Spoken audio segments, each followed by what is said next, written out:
Marcus Chen fumbled with his keys, exhausted from a double shift at the warehouse. At 33, his body felt 50, aching back. Throbbing feet, the kind of bone-deep tiredness that came from working 2 jobs to keep a roof over his daughter's head. "Lily, I'm home!" he called out, pushing open the door to their small apartment. His neighbor, Mrs. Rodriguez, usually watched Lily until he got back from work. But today, she'd texted that she had a doctor's appointment. His daughter, 8 years old and fiercely independent, had insisted she'd be fine alone for an hour. Marcus stepped inside and froze. The apartment was spotless. The pile of dishes he'd left in the sink, gone. The laundry he'd been meaning to fold for 3 days, neatly stacked on the couch. The floors he hadn't mopped in 2 weeks, gleaming. And standing in his kitchen, wearing jeans and a t-shirt, hair tied back in a messy bun, scrubbing his ancient stovetop, was Victoria Sterling, his boss, the CEO of Sterling Logistics, the massive company where Marcus worked in the warehouse on the graveyard shift, moving boxes and loading trucks. "What?" Marcus couldn't form words. "Miss Sterling? What are you doing here?" Victoria turned, looking almost embarrassed. "Marcus, you're home early." "Early? It's 6 a.m. I just worked a 10-hour shift." He looked around wildly. "Where's Lily?" "Asleep in her room." "She's fine." Victoria set down the sponge. "Before you panic, let me explain. You're in my apartment, cleaning. I think I deserve an explanation." Victoria took a breath. 3 days ago, I was doing a surprise inspection of the night shift, something. I do quarterly to stay connected with ground-level operations. I overheard 2 supervisors talking about you, about how you'd requested time off for Lily's school play, but it was denied because we were short-staffed. About how you'd worked 16 hours straight last week when someone called in sick. About how you'd been falling asleep during breaks because you work a second job delivering groceries during the day. Marcus's face flushed. "That's my business." "You're right, it is. But then they mentioned something else. They said you'd filled out the emergency assistance form wrong, the one that helps employees in financial hardship.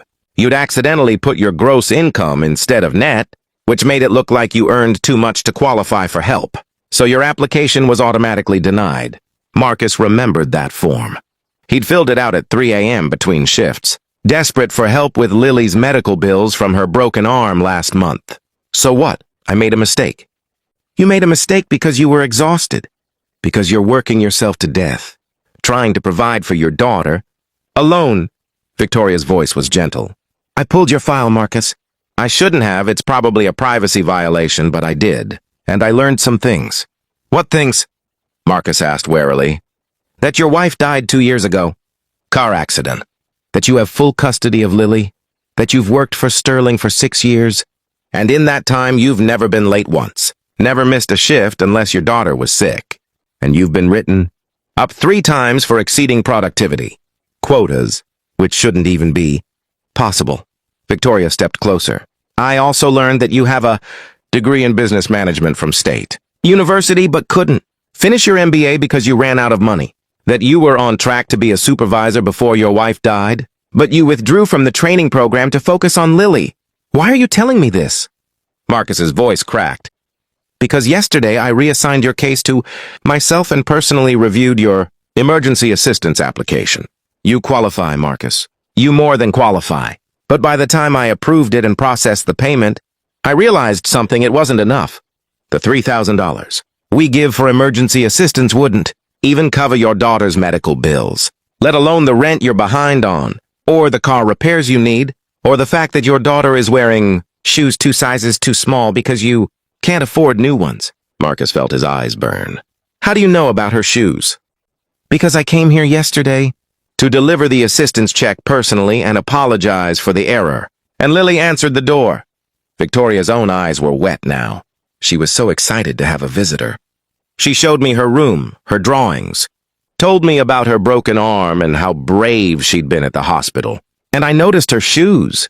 I noticed the apartment, clean but worn, everything old but carefully maintained. I noticed the empty refrigerator. The stack of bills on the counter marked urgent. The eviction notice you'd shoved in a drawer. You had no right." "You're absolutely correct." "I had no right." Victoria's voice broke. But I saw that little girl, so smart, so happy, so loved despite everything, and I saw you in every corner of this apartment. The drawing she'd made that you'd carefully framed with dollar store frames. The library books stacked everywhere. Because you can't afford to buy new ones, but you make sure she reads every night. The calendar on the wall with her school events circled in red marker. So you never miss one. Even though you're barely sleeping. Marcus couldn't speak. Couldn't breathe. And I realized something, Victoria continued. I'm a CEO of a multi-million-dollar company. I have 3 houses, 4 cars, more money than I could spend in 5 lifetimes.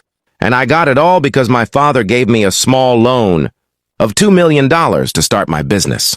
I've never struggled a day in my life. Never had to choose between rent and food. Never had to work 16-hour days just to survive. Good for you, Marcus said bitterly. No, not good for me. Shameful for me. Victoria's voice was fierce now.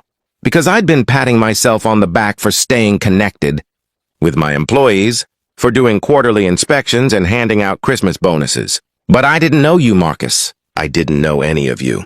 Not really. I knew names and productivity numbers, but I didn't know that you were slowly breaking yourself to pieces trying to give your daughter a decent life. So you came here to what? Feel better about yourself by cleaning my apartment? I came here because I couldn't sleep. Victoria wiped her eyes. I went home to my mansion and my housekeepers and my expensive wine, and all I could think about was that little girl with shoes that don't fit and a father who's killing himself, trying to provide for her. And I thought, what would I want someone to do if that were me? If I were drowning and too proud to ask for help? I don't need charity. This isn't charity. This is, Victoria struggled for words. This is me realizing that I've been a terrible CEO, that I've been so focused on profit margins and expansion that I forgot the people who make it all possible. That I've been paying poverty wages while I buy my 3rd vacation home. That I've built an empire on the backs of people like you, and I never even bothered to learn your story. She pulled an envelope from her pocket. This is the emergency assistance check. $3,000. Take it. And this, she pulled out another envelope. This is a personal check from me. $20,000. Not charity. Consider it back pay for all the times you've gone above and beyond. All the productivity you've generated that I've profited from while you've struggled. Marcus stared at the envelopes. $23,000. More money than he'd seen in his life. I can't accept this. Yes, you can. And you will. Because Lily deserves a father who isn't working himself to death. She deserves new shoes and a full refrigerator and a college fund. Victoria's voice softened. But more than that, I'm making some changes at Sterling. Effective immediately. Base pay for all warehouse workers is increasing by 40%. We're implementing mandatory overtime limits. We're expanding the emergency assistance program and making the application process simpler. We're adding childcare assistance and education reimbursement. Why? Marcus whispered. Because you cleaning your house shouldn't be a luxury you can't afford. Because your daughter's shoes shouldn't be 2 sizes too small. Because no one who works full-time, let alone someone working 2 jobs, should be facing eviction. Victoria met his eyes. Because I came into your home and saw what real sacrifice looks like. What real love looks like. And it shamed me. You came here and cleaned my house, Marcus said, still processing. I did. I got here at midnight after Lily was asleep. Mrs. Rodriguez let me in. I explained who I was and that I wanted to help. I've been here for 6 hours, cleaning, organizing, fixing the things I could fix. I ordered groceries. They'll be delivered this morning. I paid your rent for the next 6 months directly to your landlord. I scheduled the car repairs and paid for them. And I set up a college fund for Lily with $50,000 to start. Marcus's knees gave out. He sank onto the couch, overwhelmed. Why would you do all this? Victoria sat beside him, her voice gentle. Because 15 years ago, I was Lily's age. My mother was a single parent, working 3 jobs, drowning in debt. And one day, her boss, a kind man who barely knew her, noticed she was struggling. He gave her a raise, helped her get on her feet, treated her with dignity, when everyone else treated her like she was invisible. Victoria's voice broke. He saved us, and my mother never forgot it. Before she died, she made me promise that if I ever had the power to help someone the way we'd been helped, I would. No hesitation. No conditions. I don't know what to say. You don't have to say anything. Just accept the help. Use it to give Lily the life she deserves. And maybe, Victoria smiled through tears, maybe show her that sometimes. When we're struggling, people do show up. People do care. Not because we deserve it or earned it, but because that's what we're supposed to do for each other.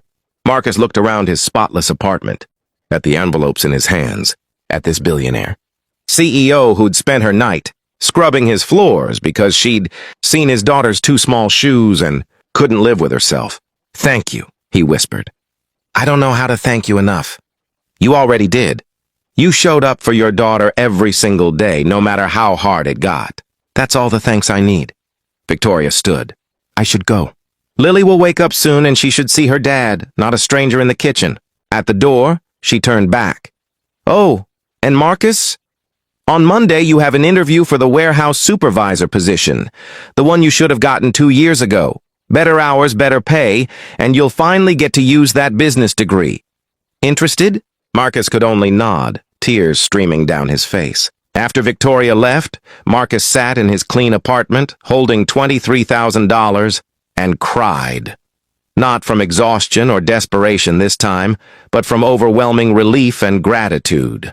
When Lily woke up an hour later and wandered into the living room, she found her father making pancakes in their spotless kitchen, smiling for the first time in months. Daddy, why is everything so clean? An angel came while you were sleeping, Marcus said, pulling her into a hug, and reminded me that we're not alone, that sometimes people care. Was it Mommy? Lily asked hopefully. No, baby, someone else, someone who saw us and decided we mattered. And in her mansion across town, Victoria Sterling slept peacefully for the first time in years, knowing she'd finally understood what her mother had tried to teach her. Real power isn't about how much you have, it's about what you do with it for those who have nothing.